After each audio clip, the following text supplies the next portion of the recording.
Welcome, here I've got Honor 9X Pro and I'm gonna show you how to turn on and off the camera grid lines at this device.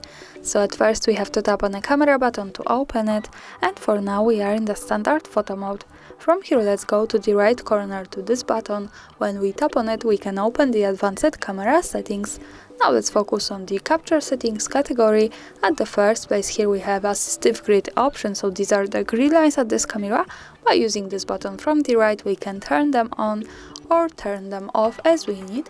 For now let me keep this turned on. Let's go back to the camera. And now in the preview we have these lines.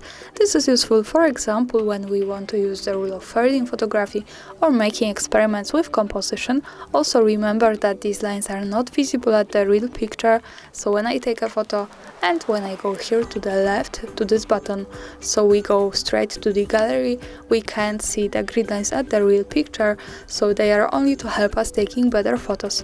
And of course when we don't need them, we can tap to the right corner once again and use this button to turn them off.